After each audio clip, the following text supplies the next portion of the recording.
Juge chapitre 16, on va terminer l'histoire de Samson aujourd'hui. Une belle et longue histoire dans la parole de Dieu, l'histoire de Samson. Et on va terminer cette histoire au chapitre 16 aujourd'hui. Prions. Merci Seigneur pour ta parole. Merci parce que tu nous enseignes. Tu nous fais grandir, Seigneur, par ton enseignement. Ta parole, Seigneur, est ce que l'on veut mémoriser, apprendre, comprendre. Même plus loin que ça, vraiment comprendre, Seigneur, avoir un impact dans nos cœurs, dans nos vies. On ne veut pas juste l'apprendre par cœur, on ne veut pas juste, Seigneur, connaître des concepts de la parole. On veut connaître ta parole, ce que tu dis. Et pourquoi, Seigneur? Et tu nous laisses l'histoire de ton peuple, Seigneur, et encore l'histoire de l'Église. Et on veut, Seigneur, pouvoir comprendre ta parole. L'Esprit Saint, c'est ton travail aujourd'hui. Nous savons que si tu ne nous fais pas comprendre ta parole, tu ne nous révèles pas les choses de Dieu, nous ne pouvons pas les comprendre. Et nous te prions, fais cette œuvre dans nos cœurs, en ton nom, Jésus. Juge chapitre 16, verset 15, chapitre 15, verset 20, Samson fut juge en Israël au temps des Philistins pendant 20 ans. On nous dit ça, on va le rappeler à la fin du chapitre 16, pendant ces temps-là, mais il s'est fait prisonnier par les Philistins et au chapitre 16, en Samson parti pour Gaza. Donc il s'est marié, il a cherché les problèmes avec les Philistins, il a trouvé les problèmes avec les Philistins et on va voir, il va encore trouver les problèmes parce que les Philistins sont à sa suite ici. Ils sont à sa suite et ils ont vraiment comme projet de le faire périr. Le récit prend place probablement ici au chapitre 16 vers la fin de ces 20 années de règne et certainement nous raconte la fin de la vie de Samson. Donc Samson partit pour Gaza et il y vit une femme prostituée et il entra chez elle. Chaque récit presque de Samson commence par « il vit une femme ». Et les problèmes commencent. Et ici, son attirance pour l'interdit, il va vers une prostituée. Et on dit aux gens de Gaza, lorsque Samson est arrivé ici, on informant les gens de Gaza, et ils l'environnèrent. Et ils se tinrent en embuscade toute la nuit à la porte de la ville, et ils restèrent tranquilles toute la nuit, disant au point du jour, nous le tuerons. Hein, ils l'ont laissé, ils connaissent les faiblesses de Samson, là. Les Philistins, quand ils l'ont bien observé toute sa vie, hein, ça fait 20 ans qu'ils observent et même ils le connaissent, ils connaissent ses faiblesses. Ils le laissent toute la nuit avec la prostituée, ils savent qu'il va rester là. Gaza est une ville un peu plus élevée en hauteur, hein, c'est comme une forteresse. Aujourd'hui encore, c'est au cœur des conflits. Gaza a toujours été au cœur des conflits. Hein. C'est une ville qui est difficile à conquérir. C'est une ville qui est difficile à conquérir et on pense, hein, on dit même qu'Alexandre le Grand a mis 5 ans. Hein, Alexandre le Grand a conquis le monde, sauf Israël. C'est intéressant parce que tous les grands, tous ceux qui ont conquis le monde dans l'histoire du monde n'ont jamais réussi à conquérir Israël. Je pense que c'est vraiment par la protection de Dieu. Donc, Alexandre le Grand a mis 5 ans, on dit, avant d'arriver à conquérir Gaza. Et donc, on avertit la ville que Samson est là, et il est facilement reconnaissable, Samson. Il doit avoir des cheveux longs, noirs, foncés, donc il est facilement reconnaissable, on sait qui il est.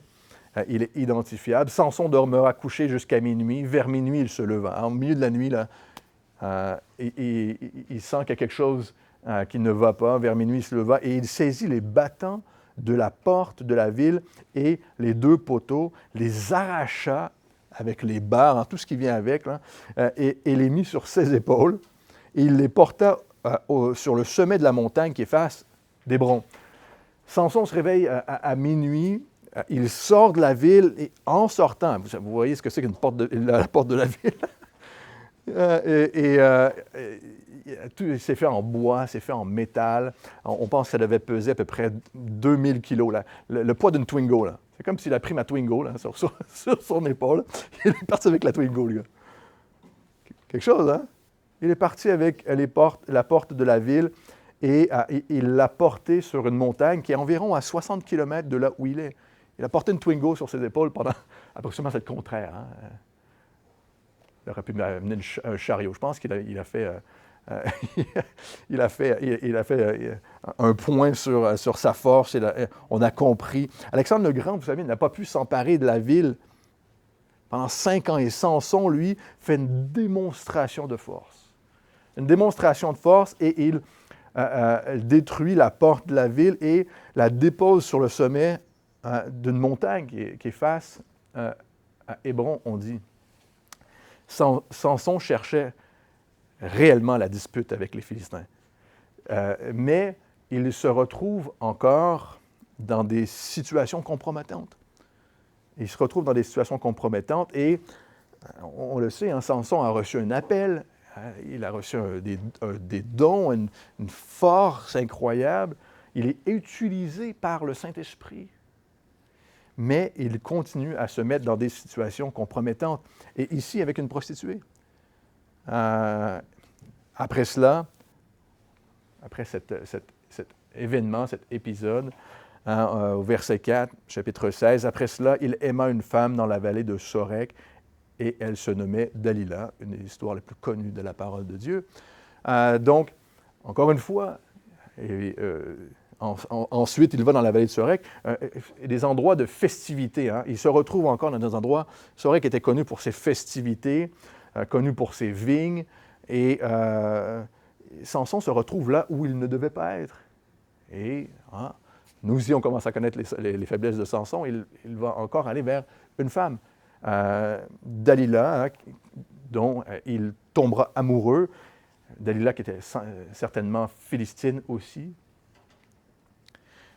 Les princes des Philistins, probablement ils étaient 5 princes des Philistins, montèrent vers elle et lui dirent « Flatte-le, flatte Samson, pour savoir d'où lui vient sa grande force et comment nous pourrions nous rendre maîtres de lui. Nous le lierons pour le dompter et nous te donnerons chacun 100 cycles d'argent. Flatte-le, observe-le aussi. » Attentivement, littéralement, observe-le. Va plus loin encore dans ses faiblesses. Regarde d'où elle vient cette force-là. Vous savez, Samson, à ce point, ne sait pas d'où vient sa force lui-même. Et l'ennemi ne sait pas d'où vient cette force. Et Dalila va chercher à comprendre d'où vient cette force. Ils savent à ce point-ci quelles sont les faiblesses de Samson, mais ne comprennent pas d'où vient sa force. Et ils l'ont observé dans son agissement, ils l'ont suivi en le regardant avec la prostituée, par exemple. Ils ont observé ses faiblesses. Et ils savent que par la flatterie, juste amadouer Samson, les femmes pouvaient amadouer Samson, cette femme usera de son charme pour séduire et corrompre Samson. Vous savez, frères et sœurs, nos agissements sont une porte d'entrée pour Satan. Nos agissements sont une porte d'entrée pour Satan dans notre vie. Il nous observe. L'ennemi nous observe. C'est une réalité. Il nous connaît. Il sait les endroits où on se permet de s'éloigner de Dieu. Et il va toujours utiliser ces moments pour nous faire tomber, si on lui en donne accès. Toujours. Et il sait quel genre de relation on cultive, parfois avec des collègues, au travail, à l'école. Satan sait ça. Il sait quel genre de relation on cultive. Je ne crois pas que Samson peut lire dans nos pensées. Satan. Je ne crois pas que l'ennemi peut faire ça. Je ne pense pas qu'il a cette capacité-là, mais il observe. Il observe. Il peut surtout t'influencer dans notre agissement. Et 1 Pierre nous rappelle qu'il est un lion rugissant, cherchant qui dévorer. Il cherche, il regarde. Satan observe les enfants de Dieu. Satan a observé Job. Satan a observé Job. Job, chapitre 1, nous dit, je vous le lis, « L'Éternel dit à Satan, « As-tu remarqué mon serviteur Job? Il n'y a personne comme lui sur la terre. C'est un homme intègre et droit qui craint Dieu et s'écarte du mal. Satan observe les enfants de Dieu depuis toujours, nos agissements. Et son désir, c'est de nous faire tomber, que l'on s'éloigne de Dieu. Éphésiens chapitre 4, je vous le lis, nous dit au verset 27, « Ne donnez pas accès au diable. » Ne donnez pas accès au diable. Paul va mentionner plusieurs choses. Ne mentez pas, ça donne accès au diable. Ne péchez pas par colère. Ne volez pas. Qu'il ne sorte pas de votre bouche des paroles ou de votre agissement des choses malsaines, des paroles malsaines. Éphésiens chapitre 4, verset 30. « N'attristez pas le Saint-Esprit de Dieu par lequel vous avez été scellés pour le jour de la rédemption. » On peut attrister le Saint-Esprit, s'éloigner de Dieu, bloquer la communion, la communication entre nous et Dieu. On peut ouvrir la porte à Satan afin qu'il nous influence. L'ennemi savait, observait Samson depuis un moment et on le sait, il avait déjà tenté de prendre au piège Samson. Je vais mélanger Samson et Satan, là, mais c'est pas Samson que je devrais mélanger avec Satan. Mais l'ennemi regarde Samson depuis longtemps. Avec sa première femme, vous vous souviendrez, on était déjà venu voir sa première femme et on lui avait dit, persuade au chapitre 14, persuade ton mari de nous expliquer l'énigme, vous vous souviendrez. On avait utilisé les gens qui étaient près de Samson pour le faire tomber. Et c'est le même mot ici. Persuade, c'est le même mot ici que flatte-le, attire-le. Soit dit en passant, ils connaissaient la faiblesse. Les Philistins connaissaient la faiblesse de Dalila aussi. On va te donner 5 000 cycles d'argent, 100 000 cycles d'argent chacun. Ça commence à faire beaucoup d'argent, ça. Même si c'était 5 000 euros, ça commence à faire beaucoup d'argent. Ils connaissaient la faiblesse de Dalila. Dalila, OK. Elle accepta. Évidemment, l'argent est un moyen de nous attirer, de nous influencer. Un Proverbe chapitre 1, verset 10 nous dit, « Mon fils, ma fille, si des pécheurs veulent te séduire, n'accepte pas. »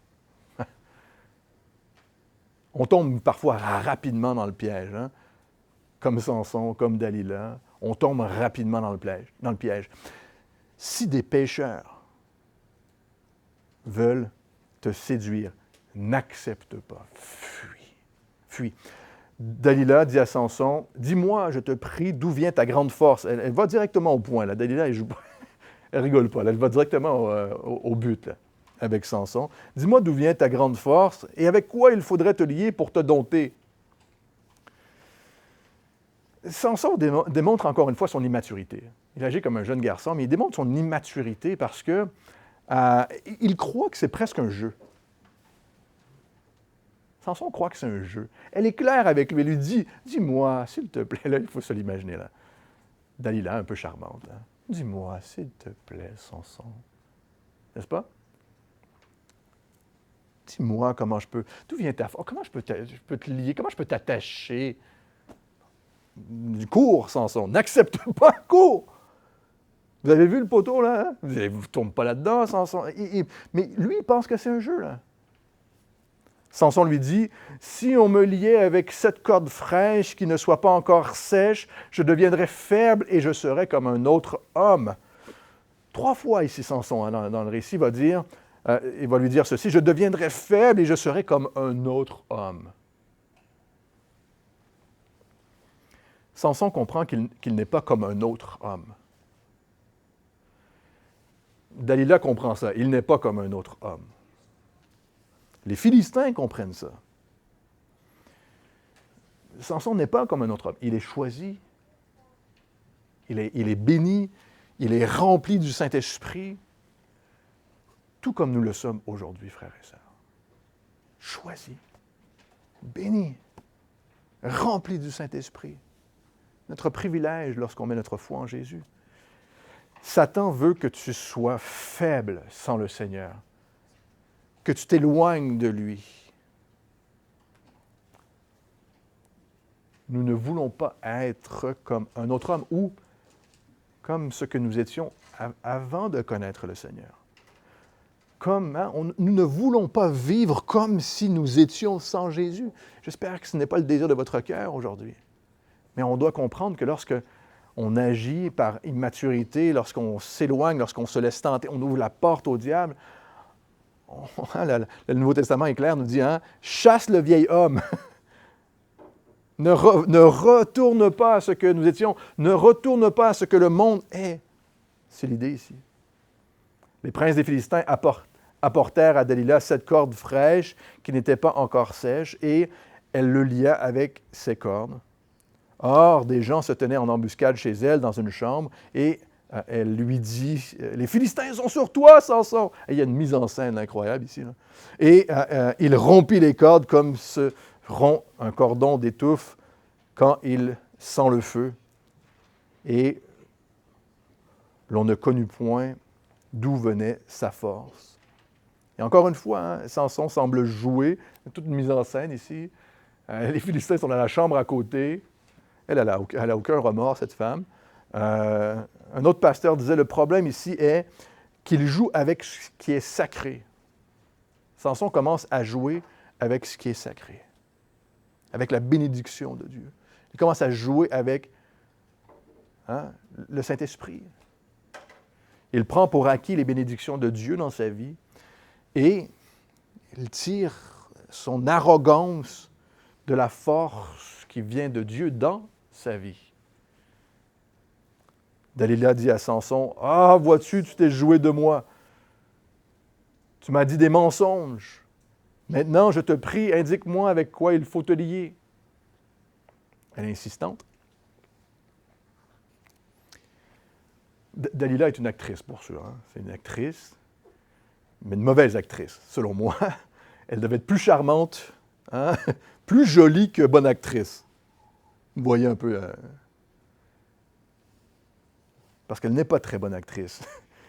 Il lui dit, si on me liait avec des cordes neuves dont on ne soit jamais servi, je deviendrais faible et je serais comme un autre homme. Encore une fois, Dalila prit des cordes neuves avec lesquelles elle le lia, puis elle lui dit, « Les Philistins sont sur toi, Samson! » Mise en scène. Lui, il joue. Oh, d'accord. Prise 2, c'est comme... Vous voyez un peu le truc, là. OK. Samson et Dalila, prise 2, action. C'est un peu ça. C'est un mauvais acte, mais, encore une fois, il joue le jeu et elle se joue de lui autant qu'il joue le jeu. Elle se joue de lui autant que lui, il joue le jeu. J'aimerais vous dire que ce n'est pas possible de jouer le jeu de la chrétienté, alors que c'est possible. De jouer le jeu d'être chrétien ou... Mais lorsqu'on joue avec ce qui est interdit dans notre vie, c'est exactement ce qui se produit. On se joue de nous. On passe d'un acte à l'autre. Comme si on jouait un rôle. Un jour, on finit par être démasqué. Un jour, on finit par être démasqué. Or, des gens se tenaient en embuscade dans une chambre et il rompit comme un fil les cordes qu'il avait au bras. Dalila dit à Samson, « Jusqu'à présent, tu t'es joué de moi. » Il y a la culpabilité, elle veut le faire sentir coupable ici. « Ah, jusqu'à présent, tu t'es joué de moi, Samson. Tu m'as dit des mensonges. Déclare-moi avec quoi il faut te lier. » Et il lui dit, « Tu n'as qu'à tisser les 7 tresses de ma tête avec la chaîne du tissu. » Et elle les fixa par la cheville. Puis elle lui dit, « Les Philistins sont sur toi, Samson. » Et il se réveilla de son sommeil et il arracha les chevilles de tissu et le tissu. Samson, Dalila, prise 3, action. C'est comme ça que je le vois. Moi. Écoutez ceci. Après avoir joué, Samson s'est endormi.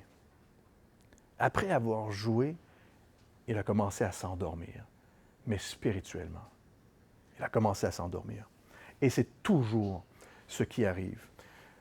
2 Timothée, chapitre 2, nous dit ceci, « Il n'est pas de soldat en campagne qui s'embarrasse des affaires de la vie, qui s'y implique, se laisse distraire par les choses de la vie, s'il veut plaire à celui qui l'a enrôlé. » Un bon soldat ne se laisse pas distraire.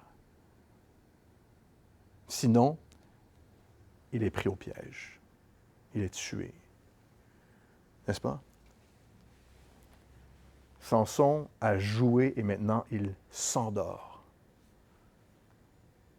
Elle lui dit, « Comment peux-tu dire « je t'aime » puisque ton cœur n'est pas avec moi? Voilà 3 fois que tu t'es joué de moi et tu ne m'as pas déclaré d'où vient ta grande force, comme elle était chaque jour à le tourmenter et à l'importuner par des instances. Son âme s'impatienta à la mort. Comment peux-tu dire « je t'aime » hein, on en voit une relation malsaine extraordinaire ici. Là. Il y a le chantage émotionnel qui est embarqué, le chantage émotionnel qui prend place dans tout ça. Il lui ouvrit tout son cœur. Il lui dit, « Le rasoir n'a point passé sur ma tête parce que je suis consacré à Dieu dès le ventre de ma mère. Si j'étais rasé, ma force m'abandonnerait, je deviendrais faible et je serais comme tout autre homme. » Satan, je vous l'avais dit, là, Samson, il s'est fait jouer par Satan, évidemment. Il a joué et il s'est endormi et il a été compromis. Hein? Les sentiments ont pris le dessus. Les sentiments ont pris le dessus. Vous savez, les sentiments sont plus forts que les idées. Saviez-vous que les sentiments sont plus forts que les idées? Des fois, on va à... Ça semble évident pour nous, là, qui est en train de se faire avoir, mais les sentiments sont plus forts que les idées. Et Satan le sait. Et Satan le sait. Il se fait avoir par les sentiments. Proverbe chapitre 4, verset 23, je vous le lis. Hein. « Garde ton cœur plus que toute autre chose, car de lui viennent les sources de la vie. » Ce qu'il y a dans ton cœur va ressortir. Les sentiments sont plus forts. Veille soigneusement, Proverbe nous dit, la parole nous dit, veille soigneusement sur ton cœur.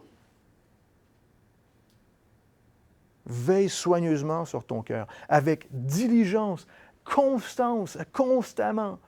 Veille sur ton cœur. Garde-le de toutes sortes de dangers, évidemment, spécialement afin de maintenir une relation, une communion avec Dieu. Spécialement, car de là viennent les sources de la vie. Protège-toi du péché. Protège ton cœur, protège-toi du péché. En hébreu, hein, cette expression, c'est double. Veille soigneusement, c'est une double mise en garde. Veille soigneusement. Et on peut comprendre pourquoi l'implication d'un tel conseil, veille soigneusement sur ton cœur. Vu la difficulté de garder notre cœur, les dangers qui viennent à nous, la facilité parfois de le négliger. Veille soigneusement sur ton cœur. L'image est assez simple. Hein? C'est une source, nous parle, c'est d'une source qui jaillit sans s'arrêter. Ce qui en sort dépend de ce qui y réside. Ça a un impact direct sur ta vie. La Bible est claire à tellement d'endroits que par la foi en Jésus, Jésus veut te donner un cœur nouveau. Un cœur nouveau. Il veut changer ton cœur. Changer le vieil homme, changer ta vieille nature, changer ton comportement, changer tes idées, changer tes émotions. Il n'y a que Jésus qui peut prendre soin de ça.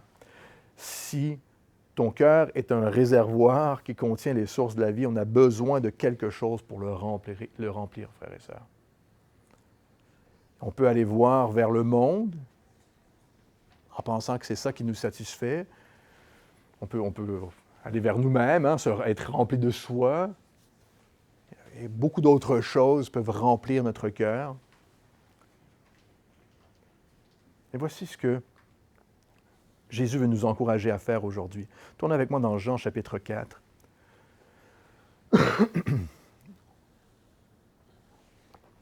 Jean chapitre 4, verset 14. Voici ce que Jésus nous dit aujourd'hui. Mais celui qui boira de l'eau que je lui donnerai n'aura jamais soif. Et l'eau que je lui donnerai deviendra en lui une source d'eau qui jaillira jusque dans la vie éternelle.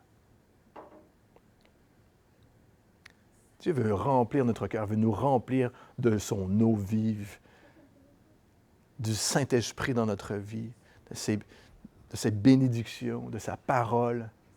C'est une source qui jaillira dans la vie éternelle. Juge chapitre 16, verset 18. Dalila, voyant qu'il lui avait ouvert tout son cœur, envoya appeler les princes des Philistins et leur fit dire, « Montez cette fois, car il m'a ouvert tout son cœur. » Et les princes des Philistins montèrent vers elle. Ils apportèrent l'argent dans leurs mains et elle l'endormit. Elle endormit Samson sur ses genoux. Et ayant appelé un homme, elle rasa les 7 tresses de la tête de Samson et commença ainsi à le dompter. Il perdit sa force. Elle dit alors, « Les Philistins sont sur toi, Samson. » Il se réveilla de son sommeil et dit, « Je m'en tirerai comme les autres fois et je me dégagerai. » Il ne savait pas que l'Éternel s'était retiré de lui. Vous savez, on ne peut pas se fier sur notre expérience passée avec le Seigneur. On a besoin qu'il nous remplisse encore et encore et encore. On ne peut pas se fier sur notre expérience passée. Il ne savait pas que l'Éternel s'était retiré de lui. Il n'avait toujours pas compris que sa force était le Seigneur et non ses cheveux. On peut jouer encore et encore, mais le Seigneur est patient. Il va manifester sa grâce encore et encore. Il est patient, mais il vient un temps aussi, on tente le Seigneur.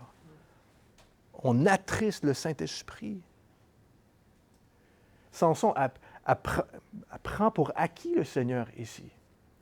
Mais le Seigneur le laisse à lui-même et ça donne un désastre. Samson n'est probablement pas perdu. On va le voir vers la fin de sa vie. Mais il est rétrograde. On dit il s'est éloigné de Dieu. Il s'était éloigné de Dieu. Les Philistins le saisirent et lui crevèrent les yeux et le firent descendre à Gaza et le lièrent avec des chaînes d'airain et il tournait la meule dans la prison. On l'a mis aux travaux forcés.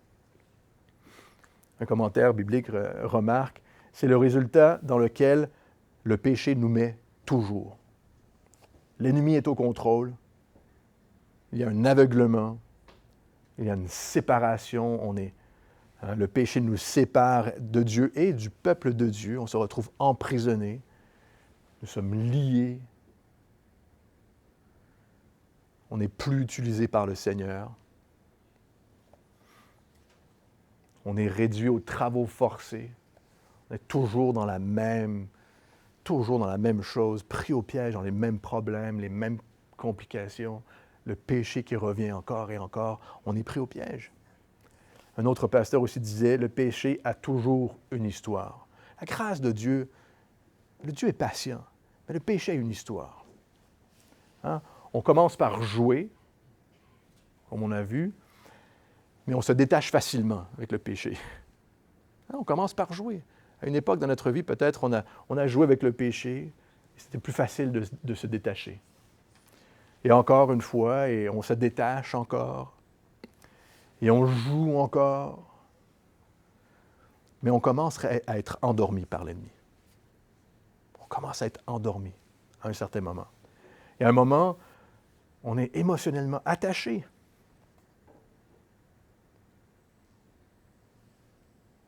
aveuglés.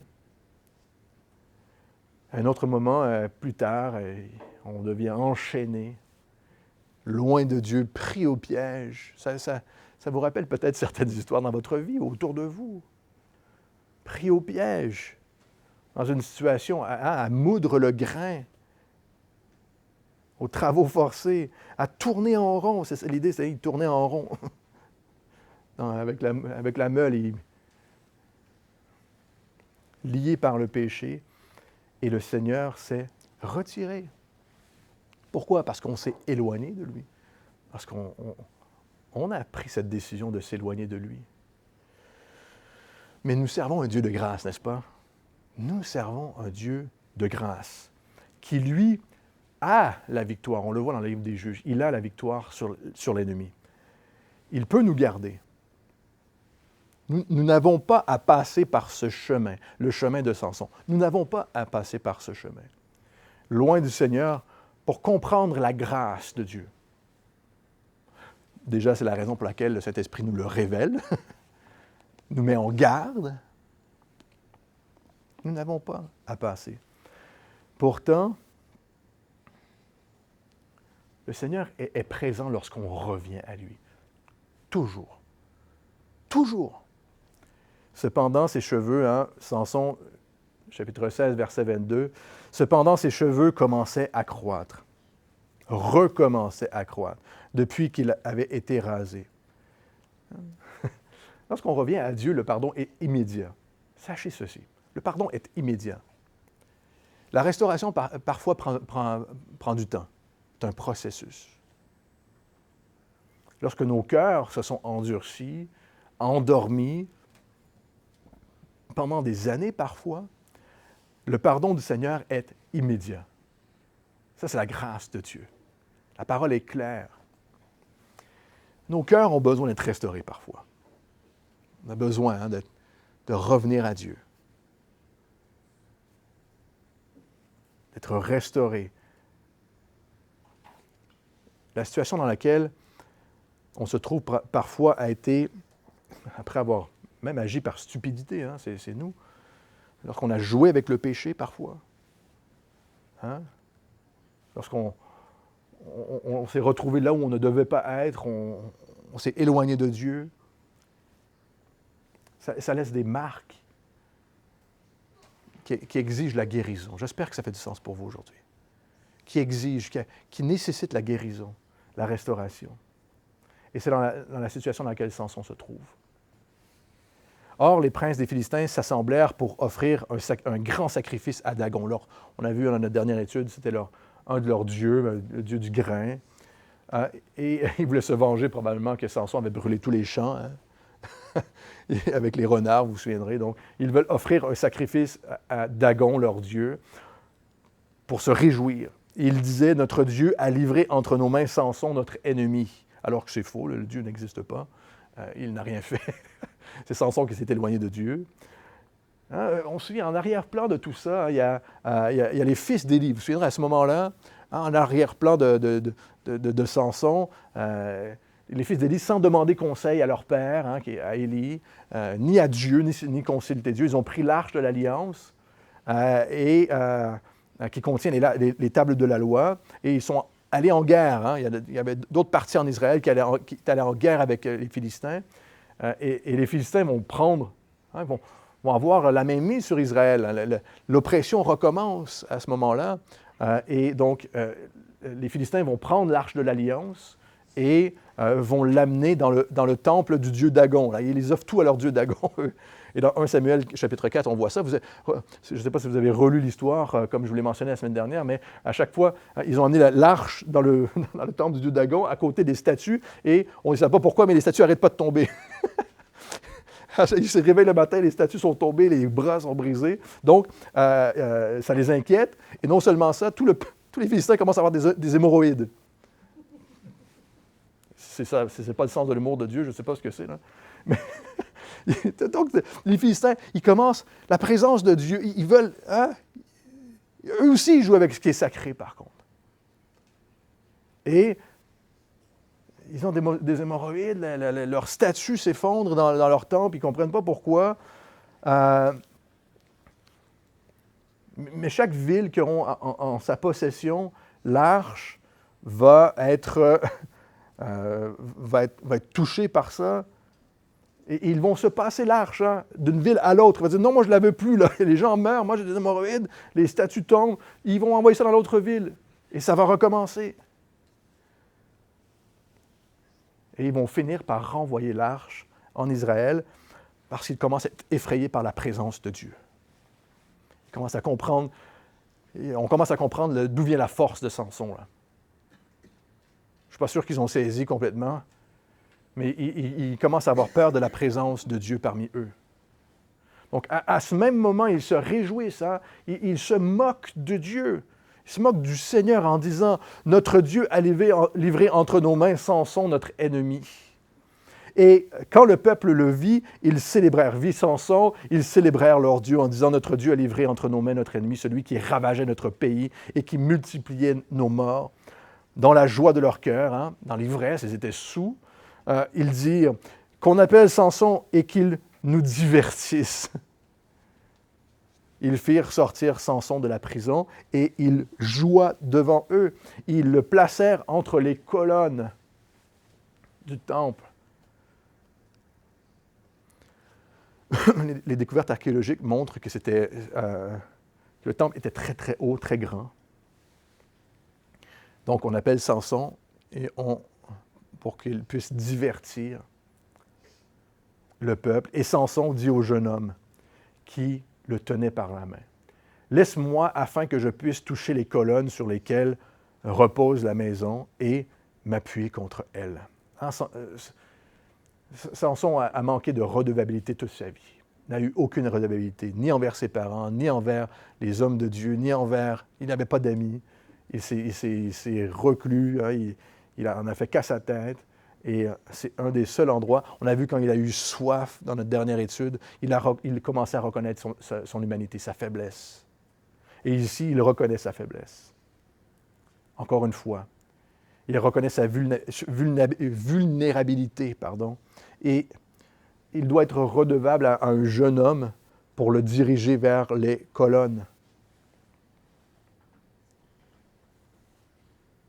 Ça en prend un peu parfois dans notre vie pour reconnaître notre vulnérabilité, n'est-ce pas? Nous sommes faibles. La maison était remplie d'hommes et de femmes. Tous les princes des Philistins étaient là, Dalila probablement aussi. Et il y avait sur le toit environ 3000 personnes, hommes et femmes, qui regardaient Samson jouer. Probablement qu'il jouait, on peut s'imaginer qu'il jouait à l'homme fort. Ça faisait rire tout le monde. Il faisait. Je ne joue pas bien, je sais. Il devait jouer à l'homme fort, probablement. C'est ce qu'on peut s'imaginer pour les divertir. Et on se riait de lui, on pensait qu'on l'avait vaincu.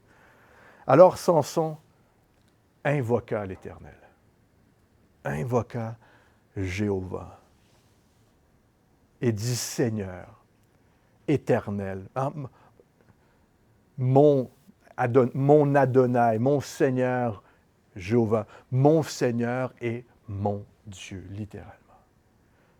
Mon Seigneur et mon Dieu, souviens-toi de moi, pardonne-moi. Je te prie, ô Dieu, donne-moi la force. Mon Seigneur, je suis à toi. Il se dédie ici, complètement. Il est finalement le Nazaréen dédié comme il devait l'être, n'est-ce pas? Et il prie, il invoque Dieu. Vraie repentance. Mais surtout, il comprend d'où venait sa force. Ma force me vient de Dieu. Sa force ne vient pas de ses cheveux, mais sa force vient du Seigneur. Donne-moi la force. On peut reconnaître notre vulnérabilité lorsque nous sommes dans le besoin, malades, faibles, vieux parfois, dans notre vieillesse. Parce qu'on est vulnérable, c'est plus facile de reconnaître notre faiblesse parfois. Mais la vraie consécration est lorsque On reconnaît notre besoin de lui à chaque instant de notre vie. Pas besoin d'attendre d'être dans une situation de vulnérabilité pour le reconnaître que nous avons besoin de Dieu à chaque instant de notre vie, dans les bons comme dans les mauvais moments. J'espère que vous êtes avec moi ce matin. Exode chapitre 15, je vous le lis, nous dit ceci, verset 2. « L'Éternel est ma force. Il est le sujet de mes louanges. C'est lui qui m'a sauvé. Il est mon Dieu. Je le célébrerai. Il est le Dieu de mon Père. Je l'exalterai.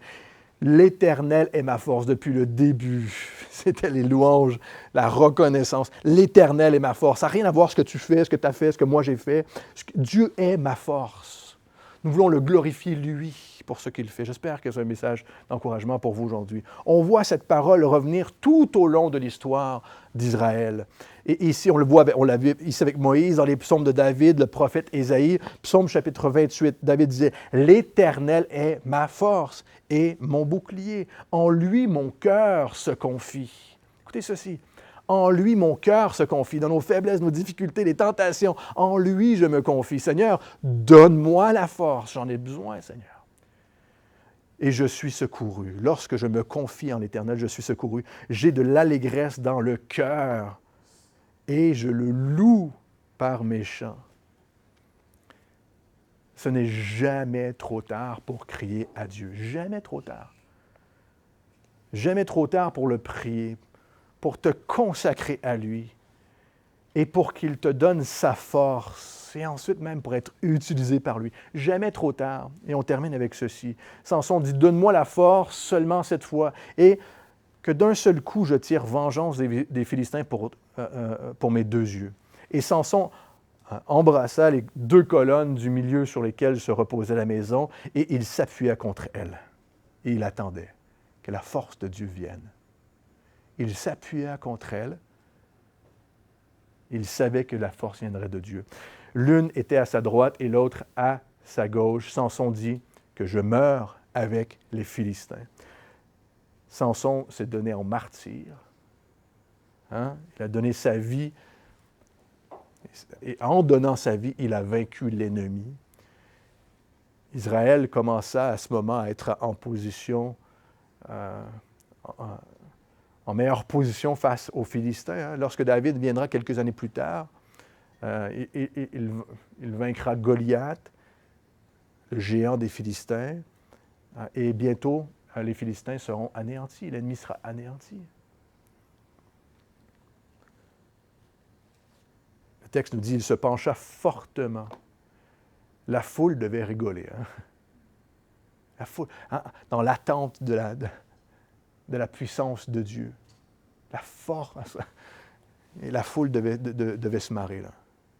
Ah, regarde ces chrétiens là, qui chantent encore, qui reviennent à Dieu, qui se repentent de leurs péchés. Et la maison tomba sur les princes et sur tout le monde, tout le peuple qui y était. Ceux qu'il fit périr à sa mort furent plus nombreux que ceux qu'il avait tués pendant sa vie. Le Seigneur a accompli sa mission. Le Seigneur a accompli la mission qu'il avait donnée à Samson. Dieu avait un plan, Dieu combat l'ennemi, Dieu va se glorifier, et Samson a répondu, hein, et l'Éternel a accompli la mission auquel il a appelé Samson, de délivrer le peuple. Délivrer le peuple. Vous savez, lorsque Jésus est mort, il n'est pas mort en martyr. Il est mort en sauveur. Hein, nous, on peut mourir, on peut sauver une personne. On peut faire du bien en témoignage pour accomplir ce que Dieu nous demande. Mais Jésus est mort en sauveur. Il est mort en sauveur. Il n'a pas vaincu que quelques princes à une époque. Que quelques personnes. Jésus a vaincu la mort. Jésus a vaincu la mort. Et c'est par cette force, la force de Jésus qui a vaincu la mort seulement, que nous pouvons encore aujourd'hui être vainqueurs sur l'ennemi. J'espère que vous le croyez ce matin. C'est que par la force de Jésus que nous pouvons dire l'Éternel est ma force et il est mon bouclier. Hein, c'est en invoquant Jésus. Ce n'est pas en se reposant sur nos propres forces, notre expérience, notre connaissance. Jésus, j'ai besoin de toi. C'est par ta force, Seigneur. Au verset 31 au chapitre 16, on termine ici. Ses frères et toute la maison de son père descendirent et emportèrent Samson. Lorsqu'ils furent remontés, ils l'enterrèrent entre Tsuréa et Estaol, dans le sépulcre de Manoah. On va revoir ces deux villes-là revenir à la fin du livre des Juges. Son père, ses parents devaient être partis à ce point-ci. Donc, Samson a été juge en Israël pendant 20 ans. Samson est allé rejoindre son Seigneur, comme nous irons le rejoindre aussi. Mais nous avons une réelle espérance en Jésus, en sa force, ce qu'il a fait pour nous. 1 Corinthiens 15 nous dit que Jésus a vaincu l'ennemi par sa mort et sa résurrection, pour nous ouvrir le chemin de la vie. Et qu'un jour, il anéantira la mort. Et ça, c'est l'espérance que nous avons, nous. Que la mort, à un moment, soit complètement anéantie. Hein? Elle n'aura plus d'existence. Et ce n'est que dans cette force, en Jésus, que nous pouvons avoir cette espérance. Parce qu'aujourd'hui, on peut dire « Ah, mais je vieillis encore, j'ai encore mal, j'ai encore de la difficulté avec mes yeux, j'ai encore de la difficulté avec la tentation, tout ça. Hein? » Mais nous avons un vrai message d'espoir. Tu es ma force. Et nous prions que des hommes et des femmes puissent rencontrer le Seigneur, faire cette expérience personnelle avec lui, de reconnaître d'où cette force peut venir, de comprendre comment le Seigneur nous donne la victoire. Prions, Seigneur, merci parce que si souvent tu as manifesté ta grâce dans nos vies. Parfois on s'est éloigné, on te demande pardon, Seigneur. Nous revenons à toi. Nous savons que tu es là, fidèle et juste, pour pardonner nos péchés. Et non seulement ça, pour nous restaurer, pour nous réutiliser en plus. Seigneur, sois un Dieu de grâce. Ta grâce va au-delà de tout ce que l'on peut comprendre. Et tu nous dis dans ta parole que dans ta grâce, tu pourvois à tous nos besoins physiques, spirituels, émotionnels. Et ce matin, Seigneur, si on a des difficultés émotionnelles, spirituelles, physiques, matérielles, toi, tu peux prendre soin de nous. Je te prie pour mes frères et sœurs ici aujourd'hui, qui ont besoin de toi, qui sont dans l'attente d'une personne dans leur vie, dans l'attente, Seigneur, d'une guérison, dans l'attente, Seigneur, juste de te revoir dans la vieillesse. On te prie, Seigneur, soutiens chacun et chacune aujourd'hui. Et on veut reconnaître ce matin, tu es notre force. Et pour ça, on doit l'expérimenter pour nous-mêmes, avec toi. Ta parole nous dit de t'ouvrir à toi la porte de notre cœur. Tu frappes, tu te tiens, tu frappes. Si l'on ouvre, tu entreras. On veut t'ouvrir nos cœurs ce matin. Pardon parce qu'on t'a fermé la porte de notre cœur parfois. Mais Seigneur, viens, prends la place. Console-nous, restaure-nous. Édifie-nous, s'il te plaît, en ton nom, Jésus. Amen.